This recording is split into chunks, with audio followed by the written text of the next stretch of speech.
ఉన్నాయి. So Congress party 16 కార్పొరేషన్లు ఏవో పెట్టింది. సో ఎందుకు ఇది ఓటు బ్యాంకు రాజకీయమా, మహిళా శక్తి అంటూ రేవంత్ రెడ్డి మొన్న మీటింగ్ పెట్టారు నిన్న. సో ఇట్లాంటి చాలా అంశాలు మనం డిస్కస్ చేయాల్సినవి ఉన్నవి. మాట్లాడదాం. నా ముందు అద్దంకి దయాకర్ ఉన్నారు, ఆయన గురించి కూడా మనం మాట్లాడాలి. నమస్తే దయాకర్ గారు. నమస్తే. ఎట్లా ఉంది? ఢిల్లీ పోయి వచ్చినట్టున్నారు కదా. నేనేమో టికెట్తోనే తిరిగి వస్తారేమో అనుకున్నా, అసలు లేనే లేదా చర్చ? టికెట్ కాదు, ఇప్పుడు మన మూవీ ఇప్పుడు ఈ ఎలక్షన్ నోటిఫికేషన్లోగా పడాలి. సో ఏఐసిసి కొన్ని పర్మిషన్స్ ఉంటాయి కదా, వాటిని కన్సిడర్ చేయడానికి. రెండోది ఢిల్లీలో మేజర్ మన సోషల్ మీడియా సెక్షన్ వాళ్ళని కూడా కొంచెం ఇనిషియేట్ చేయడం. రేపు అది మూవీ ఓటీటీనా థియేటర్సా అనే విషయం ఒక చర్చ అయితే, ఆథెంటికేషన్ కొంత అవసరం ఉంది. సినిమాలో నేను కాంగ్రెస్ లీడర్గా, మీరు కూడా ఉన్నారు కదా గాంధీ భవన్ దాంట్లో చూసింది కాబట్టి అట్లాంటి కొంత నెగిటివ్ కాకుండా ఏఐసిసి పెద్దలతో కూడా ఇక్కడ అది పర్మిషన్ మనం పిసిసి నుంచి తీసుకున్నాం, కానీ ఏఐసిసి కూడా కొన్ని బిట్స్ వాడతాం, రాహుల్ గాంధీ అవన్నీ ఉంటాయి కాబట్టి అవన్నీ తీసుకోకుండా రిలీజ్ చేస్తే మళ్ళీ ఇబ్బంది అయింది.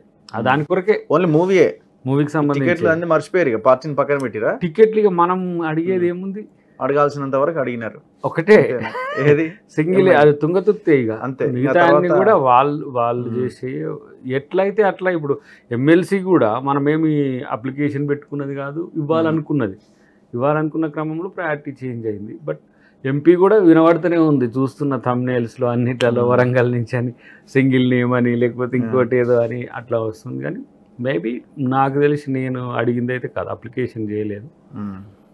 ఏమి మరి పార్టీ ఎమ్మెల్యే అభ్యర్థి అని కూడా చర్చ నడుస్తున్నట్టుగా చర్చిస్తారు. మనది పేరు లేని దేంట్లో, ఈ దాంట్లో లేదంటే రాజ్యసభలో కూడా ఉన్నది, చర్చిస్తున్నారు, ఎత్తుకపోయి అవతల పెడుతున్నారు. మీన్స్ దానికి కొంచెం టైం పడుతుందేమో, అది చూడాలి. అది ముఖ్యమంత్రి గారు అండ్ క్యాబినెట్ నిర్ణయం తీసుకుంటారు వాళ్ళు కలిసి, ఎటు పంపిస్తే అటు. బట్ ఆన్ ప్రయర్ ఉంటే మళ్ళీ ఒకసారి త్యాగం చేయాల్సిన పరిస్థితి అయితే వస్తుంది. నాన్ ప్రయారిటీ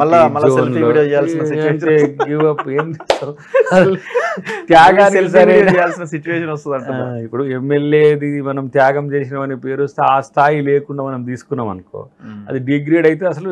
మరి కార్పొరేషన్లు తీసుకుంటే మరి ఇదైపోతుందేమో. అది కొంచెం ఆలోచించాల్సిన అంశమే.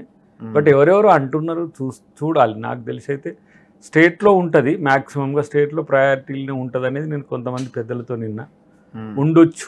మంచి అవకాశమే, త్యాగం చేసిన దానికంటే స్టెప్ అప్పే ఉంటుందని నేను అనుకుంటున్నా. సో ఏది ఏమైనప్పటికీ కూడా నేనేం పార్టీని ధిక్కరించేదైతే ఉండదు. రేపు ఇంకా మంచిది చేస్తామని ఏమైనా చెప్తారేమో.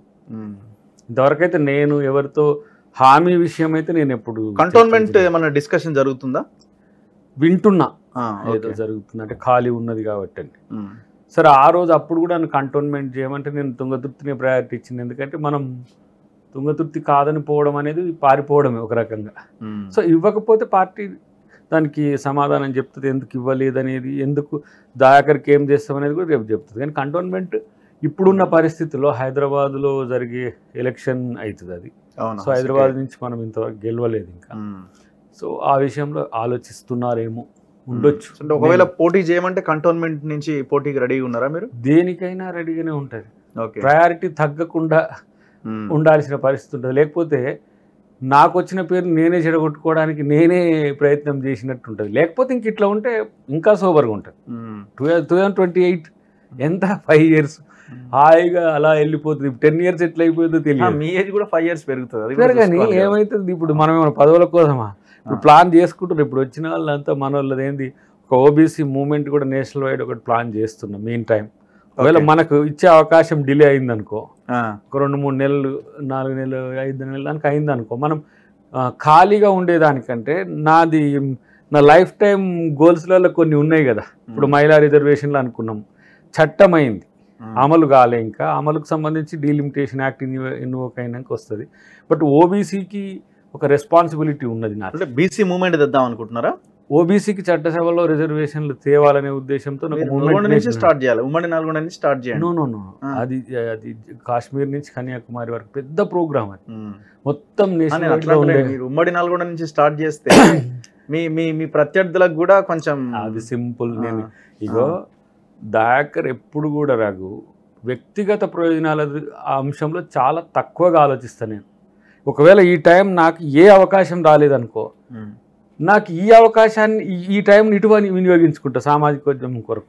అది పార్టీకి కూడా ఉపయోగపడుతుంది కదా. ఎందుకంటే ఓబీసీ జనగణన అనేది మా నినాదం.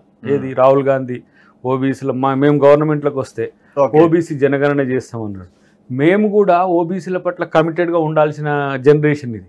నేను బేసికల్గా నేను ఎస్సీ అయినా, నేను అంబేద్కరిస్ట్ అయినా కూడా పూలే పునాదిని నేను మర్చిపోలేను కదా. అది ఓబీసీ కొరకు నేను చేయాల్సిన బాధ్యత నా లైఫ్ టైంలో ఉంది.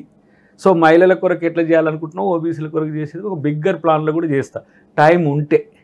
ప్రభుత్వంలో అవకాశం వచ్చిందనుకో, ఒకవేళ కన్ఫైన్ ఫర్ సంథింగ్ అని అంటే నేను మళ్ళీ అటు ఉండాల్సి వస్తుంది.